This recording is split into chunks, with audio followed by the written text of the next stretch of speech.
우리는 모두 한 번쯤 이런 생각을 합니다. 나는 왜 이런 고통을 겪는 걸까? 죽으면 나는 어디로 가는 걸까? 불교에서는 이 모든 질문에 대해 하나의 핵심 개념을 중심으로 설명합니다. 그것이 바로 업이며 그리고 사후 세계입니다. 오늘 우리는 이 업장이라는 보이지 않는 무게와 그것을 어떻게 소멸할 수 있는지, 그리고 죽음 이후 우리는 어디로 향하는지를 불교의 가르침 속에서 천천히 들여다보려 합니다. 업은 불교에서 아주 핵심적인 개념입니다. 업은 행위입니다. 말하고 생각하고 행동한 모든 것이 업입니다. 이 업은 단지 과거의 결과가 아니라 지금 이 순간에도 끊임없이 만들어지고 있는 원인입니다. 말 한마디, 생각 하나, 작은 행동 하나가 우리의 미래를 바꾸고 다음 생까지 이어집니다. 어떤 사람은 복을 타고난 듯 보이고 어떤 사람은 끝없는 고난 속에 살아갑니다. 그 차이는 바로 업의 차이입니다. 그러므로 부처님께서는 말씀하셨습니다.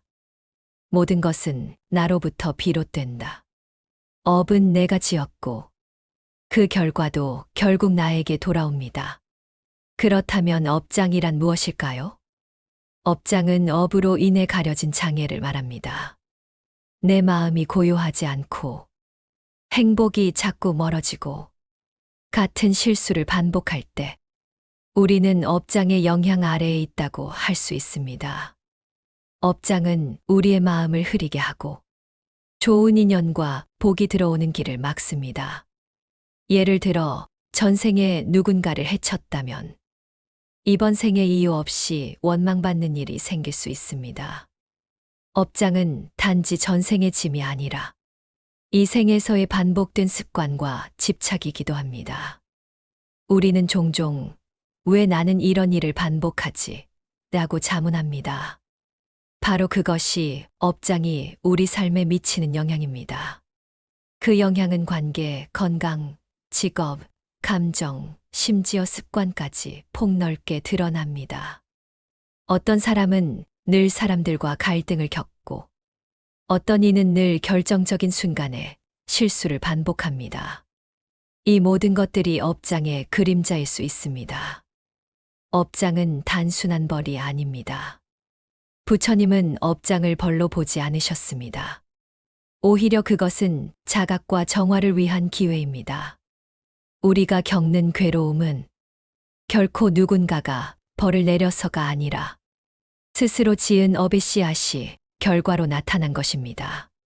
그렇다면 이 업장의 씨앗은 어디서부터 시작되었을까요?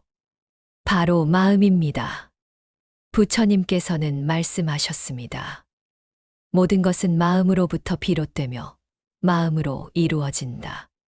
마음이 일으킨 탐욕, 성냄, 어리석음이 곧 업장의 씨앗이 되는 것입니다.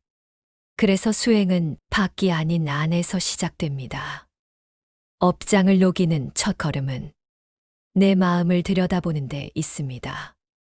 내가 무엇에 집착하고 무엇에 화를 내며 무엇을 두려워하는지 바라보는 것입니다.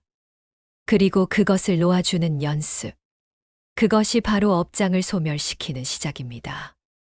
업장은 때로는 전생의 인연으로, 때로는 이 생의 고집과 습관으로 나타납니다. 그러나 그것은 고정된 것이 아닙니다. 업은 만들어진 것이기에 다시 바꿀 수도 있는 것입니다. 그래서 우리는 끊임없이 물어야 합니다. 나는 지금 어떤 마음으로 살고 있는가? 그 질문을 던지는 순간, 우리는 업장의 어둠을 밝히는 작은 등불을 하나 켜는 것입니다. 지금 이 순간에도 당신의 말과 생각, 행동이 업을 짓고 있습니다. 업장을 짓는가 아니면 소멸시키는가? 그 선택은 지금 이 순간 당신의 마음에 달려 있습니다. 그렇다면 업장은 어떻게 소멸될까요? 첫째는 참회입니다. 지은 죄를 있는 그대로 보고 인정하고 다시는 반복하지 않겠다는 서원을 세우는 것. 부처님께서는 말씀하셨습니다. 물이 더러운 것을 씻어내듯 참회는 죄업을 씻어낸다. 참회는 단지 입술로 잘못했다 고백하는 것이 아닙니다. 참된 참회란 자신의 마음을 깊이 들여다보며 그 잘못이 왜 생겼는지를 깨닫고 그 원인을 뿌리부터 뽑아내겠다는 결심입니다. 둘째는 선행과 보시입니다. 좋은 말, 좋은 행동, 남을 위한 나눔은 그 자체가 새로운 선업이 되고 그 선업이 과거의 악업을 덮어줄 수 있습니다. 셋째는 수행과 정진입니다. 기도, 염불, 명상, 절 등은 마음을 고요하게 만들고 지혜를 밝히며 업장을 녹이는 힘이 됩니다. 가장 중요한 것은 지속성입니다. 한 번의 참회, 한 번의 보시로는 부족합니다. 매일매일의 삶 속에서 꾸준히 실천하는 것이야말로 업장을 녹이고 맑은 업을 짓는 가장 확실한 길입니다. 그리고 무엇보다 중요한 것은 마음가짐입니다. 참회와 보시, 수행의 겉모습만 따라서는 진정한 업장 소멸이 어렵습니다. 내가 정말로 변화하고자 하는 마음, 다시는 같은 잘못을 반복하지 않겠다는 간절함이 있을 때, 비로소 그 모든 실천은 업장을 녹이는 진짜 힘이 됩니다. 부처님께서 말씀하셨습니다. 과거는 바꿀 수 없어도 미래는 바꿀 수 있다. 그 미래는 지금 이 순간의 나로부터 시작됩니다. 죽음은 끝이 아닙니다. 불교에서는 이를 중음이라 부릅니다. 죽은 후부터 다음 생을 받기 전까지의 상태지요. 이 상태에서 우리의 의식은 여전히 존재합니다. 그러나 육신을 벗어난 그 의식은 더 이상 감각기관에 의존하지 않고 업력에 따라 움직이게 됩니다. 중음 상태는 일반적으로 49일이라고 전해지며 그동안 망자의 의식은 자신이 살아있다고 착각하기도 하고 때로는 주변에서 들리는 가족들의 슬픔을 느끼기도 합니다. 그 상태는 매우 미세하고 민감합니다. 이때 지은 업이 빛처럼 망자의 의식을 이끌어갑니다. 탐욕과 분노가 많았던 사람은 악귀, 지옥의 세계로 향하고 자비롭고 지혜로웠던 사람은 인간이나 천상의 세계로 향합니다. 죽음은 하나의 종착지가 아니라 다음 생을 향한 문입니다. 그 문을 어느 방향으로 통과하느냐는 전적으로 우리가 이 생에서 어떤 업을 지었는가에 달려 있습니다. 불교에서는 이 과정을 육도윤회라 합니다. 이 육도는 다음과 같은 6길로 나뉘어 있습니다. 1. 지옥도, 극심한 고통과 괴로움의 세계입니다. 악업을 지은 자들이 이 세계에서 고통을 받습니다. 이 악의도 끝없는 결핍과 갈증 속에 괴로워하는 존재들이 머무는 세계입니다. 탐욕이 많은 자들이 이 길로 끌려갑니다. 3. 축생도 동물로 태어나 본능과 생존에 지배당하는 삶을 사는 길입니다. 어리석음과 무지를 많이 지은 자들이 이리로 향합니다. 4. 아수라도 싸움과 경쟁이 끊이지 않는 세계입니다. 성냄과 질투, 다툼을 많이 지은 자들이 이 길을 걷습니다. 5. 인간도 고통과 기쁨이 공존하는 세계입니다. 수행과 깨달음이 가능한 가장 소중한 세계라 여겨집니다. 6. 천상도 복을 많이 지은 자들이 태어나는 아름답고 기쁜 세계입니다. 그러나 이 역시 무상하며 언젠가는 다시 윤회의 수레바퀴에 들어서게 됩니다. 이 6길 가운데 어디로 가느냐는 결국 업에 달려 있습니다. 죽은 후에는 더 이상 내 마음대로 선택할 수 없습니다. 이미 지어진 업이 방향을 정합니다. 그래서 불교에서는 살아있는 이 순간, 바로 지금 이 마음을 정화하는 것이 중요하다고 말합니다. 죽음이란 멀리 있는 것이 아니라 늘 우리 곁에 존재하는 자연스러운 이치입니다. 그러니 죽음을 두려워할 필요는 없습니다. 대신 지금 이 생을 어떻게 살 것인지, 어떤 업을 짓고 어떤 마음으로 살아갈지를 돌아보는 것. 그것이 바로 불교가 가르치는 죽음의 지혜입니다. 죽음은 끝이 아니라 또 다른 시작입니다. 그 시작을 어떤 길로 열지. 그 열쇠는 바로 지금 이 순간의 나에게 달려 있습니다. 사람들은 종종 묻습니다. 죽은 뒤에도 깨달음, 즉 해탈이 가능할까요? 불교는 이 질문에 대해 명확히 말합니다. 해탈은 오직 지금 이 자리, 이 마음에서 가능하다. 그러나 이 생에서 수행한 공덕과 정진은 죽은 뒤에도 의식의 흔적을 남기며 다음 생 또는 중음 상태에서 해탈에 가까운 상태로 나아갈 수 있게 돕습니다. 티베트 사자의 서에는 죽은 자가 중음에서 방황할 때 깨달은 자의 소리나 진언, 염불이 그에게 큰 빛과 방향이 된다고 기록되어 있습니다. 즉, 살아있는 이들이 올리는 기도와 공양, 그리고 망자 스스로 생전에 닦은 업이 그 길을 결정짓는 중요한 요소가 됩니다. 사후 해탈이라는 것은 단순히 죽은 뒤 구원받는다는 의미가 아닙니다. 그보다는 이전 생의 업을 끊고 새로운 윤회 사슬에서 벗어날 수 있는 가능성이 중음이나 다음 생의 의식 상태에서도 이어질 수 있다는 뜻입니다. 하지만 그것은 전적으로 이 생의 삶과 수행에 달려 있습니다. 그러므로 우리는 살아있을 때 늘 깨어 있어야 합니다. 내 마음을 살피고 탐욕과 분노, 어리석음을 버리는 연습을 오늘 지금 이 자리에서 해야 합니다. 죽은 뒤에 해탈을 기대하는 것이 아니라 지금 이 생에서 업을 줄이고 맑은 마음을 기르는 것이 가장 확실한 해탈의 길입니다. 망자를 위한 기도도 중요합니다. 그것은 단지 예의가 아닙니다. 망자의 의식은 아주 민감하며 살아있는 이의 진심 어린 기도와 염불은 그에게 위로와 평화를 줄 수 있습니다. 우리가 올리는 49제, 염불, 천도제는 모두 그 의식을 밝은 길로 이끄는 행위입니다. 해탈은 먼 이야기가 아닙니다. 오늘 하루의 실천, 한 번의 참회, 한 번의 보시, 한마디 따뜻한 말이 죽음을 넘어 생명을 밝히는 씨앗이 됩니다. 지금 이 순간, 내가 짓는 이 마음 하나가 바로 해탈로 향하는 첫걸음이 됩니다. 죽음은 끝이 아닙니다. 삶의 다른 문일 뿐입니다. 그 문을 환하게 밝히는 것은 지금 이 순간의 당신입니다. 그렇다면 업장을 지우기 위해 우리가 가져야 할 마음가짐은 무엇일까요? 무엇보다 중요한 것은 자기 성찰입니다.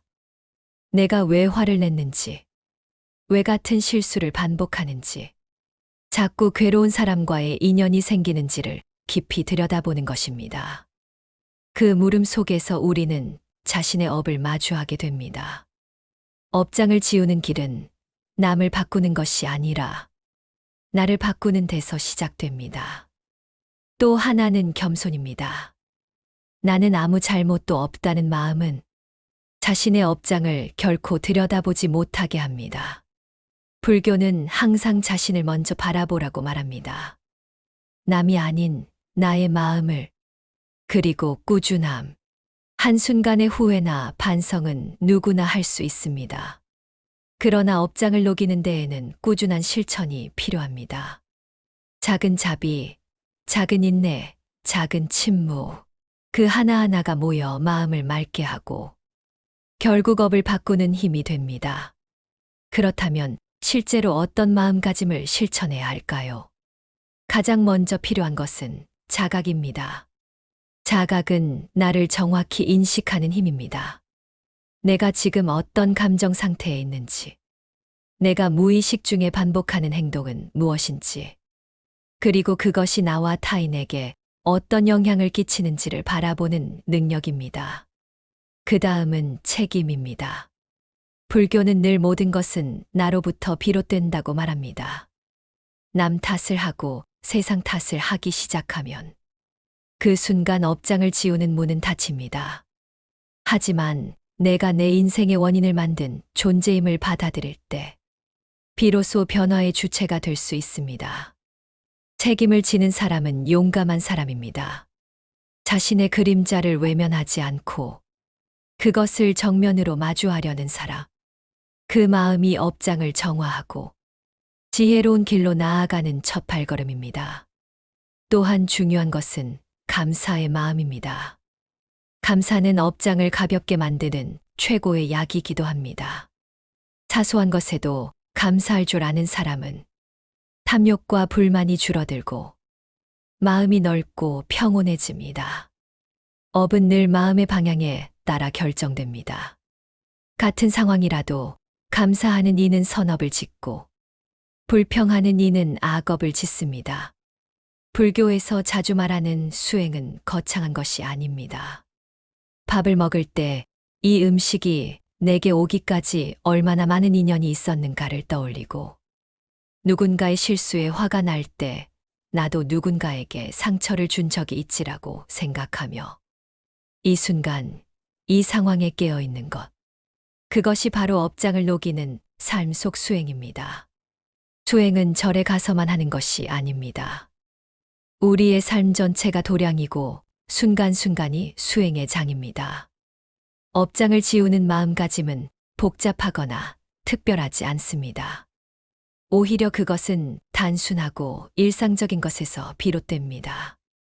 마음을 낮추고 남을 이해하고 자신을 돌아보는 그 순간들이 바로 업장의 무게를 가볍게 하는 순간입니다.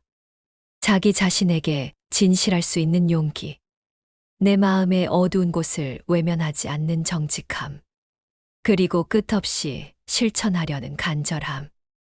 이 세 가지가 있다면 누구든 업장을 녹일 수 있습니다. 마음은 다시 맑아질 수 있습니다. 모든 사람의 마음은 본래 청정합니다. 우리는 단지 그것을 잊고 있었을 뿐.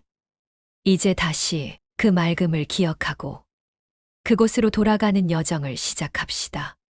그 여정의 첫걸음은 지금 이 순간 이 마음을 자각하는 것에서 시작됩니다. 우리는 종종 이미 지은 업은 어쩔 수 없다고 말합니다. 하지만 부처님은 말씀하셨습니다.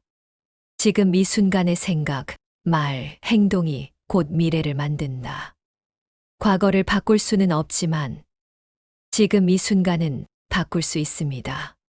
그것이 바로 수행이고 그 순간순간이 모여 새로운 업을 만들어 갑니다. 오늘 내가 지은 따뜻한 말 한마디, 마음에서 우러난 미소 하나가 나의 다음 생, 그리고 인연들의 삶을 맑게 해줄 수 있습니다. 부처님께서는 말씀하셨습니다. 깨달음은 먼 곳에 있지 않다. 지금 이 자리, 이 마음 안에 있다. 지금 이 순간에 나. 그것이 해탈로 향하는 첫걸음입니다. 부처님께서는 말씀하셨습니다. 마음이 모든 것의 근본이다. 마음으로 생각하고 마음으로 행하며 마음으로 세상을 만든다. 이 말은 단지 철학적 선언이 아닙니다. 그것은 수행자의 삶에서 하루하루 경험되는 진리입니다. 내가 가진 마음의 빛깔이 세상의 빛깔이 됩니다. 내가 품은 마음의 향기가 곧 내가 만나는 인연의 향기가 됩니다. 그러니 지금 이 순간 당신의 마음에 무엇을 담고 계십니까? 그 마음이 곧 당신의 미래입니다. 그 마음이 당신이 가게 될 세계를 결정합니다. 마지막으로 우리가 자주 놓치는 것이 하나 있습니다. 그것은 바로 감사입니다. 아무리 괴롭고 힘들지라도 감사할 수 있는 마음이 있다면 우리는 아직 깨달음으로 가는 길 위에 서 있는 것입니다. 감사할 것이 없다면 숨 쉬는 지금 이 호흡에라도 감사해 보십시오. 살아있다는 것, 지금 이 말씀이 당신의 귀에 닿고 있다는 것. 그것이 기적이고 깨달음의 시작입니다. 우리 삶에서 가장 깊은 인연은 누구일까요? 부모, 자식, 형제, 배우자, 모두 업의 인연으로 맺어진 관계입니다. 불교에서는 가족도 과보라 합니다. 좋은 업으로 맺어진 인연은 서로를 돕고 성장하게 하고 나쁜 업으로 맺어진 인연은 서로를 괴롭게 하며 갈등을 만듭니다. 그러니 가족 간의 갈등도 우연이 아닙니다. 오히려 그것이 업의 표출일 수 있다는 사실을 알게 되면 그 관계를 어떻게 풀어야 할지도 명확해집니다. 참회와 용서, 이해와 배려.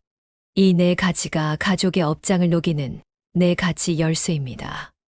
우리가 서로를 용서하고 이해하려는 순간, 가족 관계의 업장도 점차 정화되기 시작합니다. 이것이 곧 가정의 수행이요, 연기의 지혜입니다.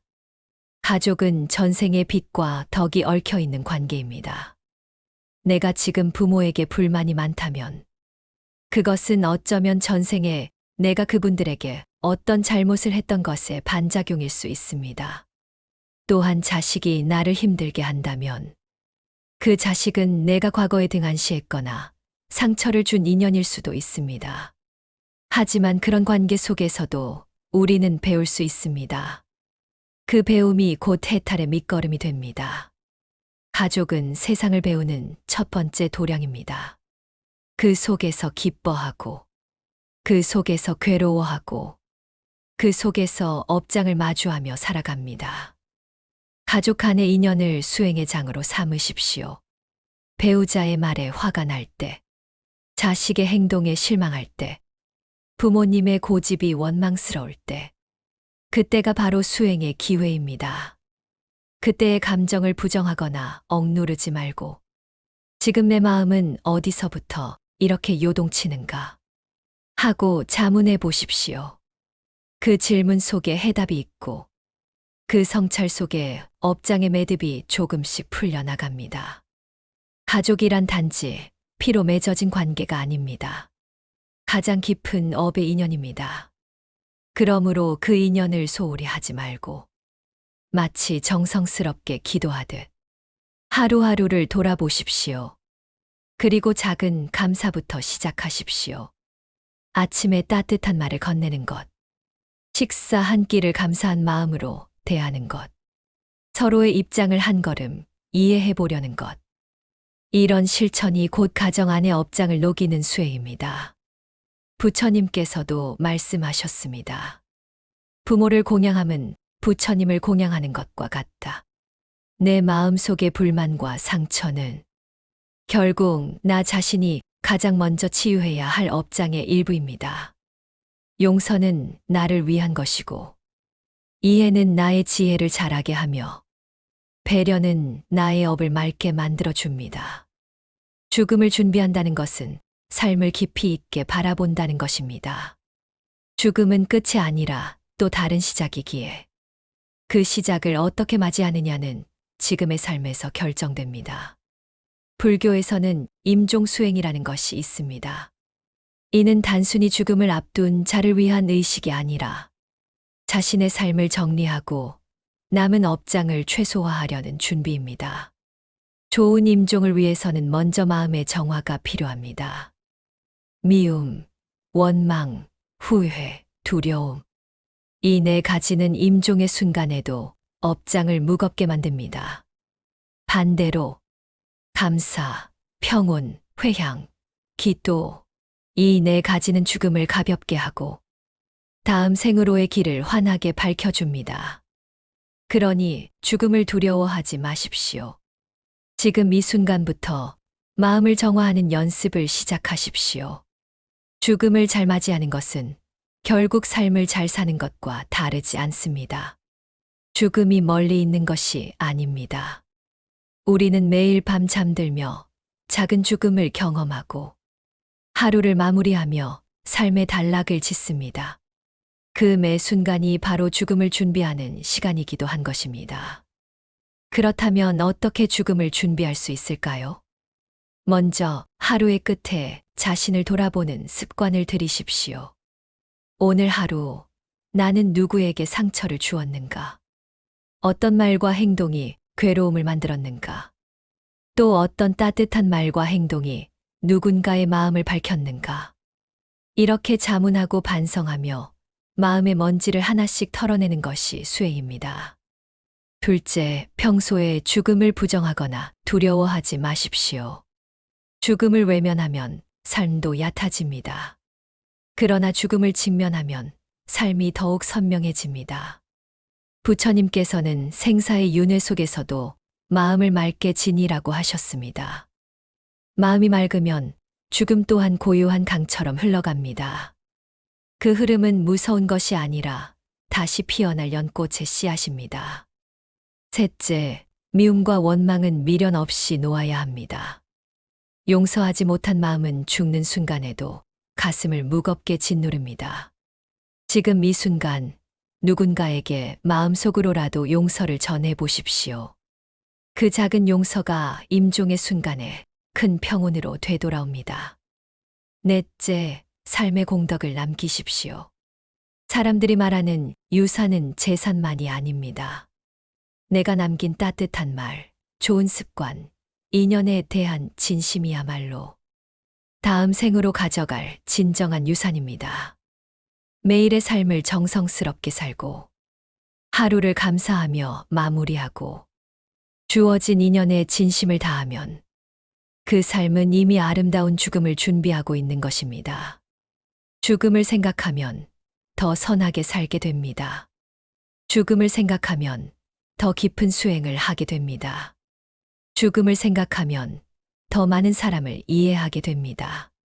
그러니 죽음을 준비하는 길은 결국 깨달음으로 가는 길입니다. 이 삶을 정성껏 살고 남은 시간을 사랑과 자비로 채우십시오. 그 길 끝에서 우리는 부처님과 같은 마음으로 죽음을 맞이하게 될 것입니다. 고요하고 맑고 따뜻한 마음으로 말입니다. 불교는 삶을 도피하지 않습니다. 오히려 이 삶 속에서 수행하라고 가르칩니다.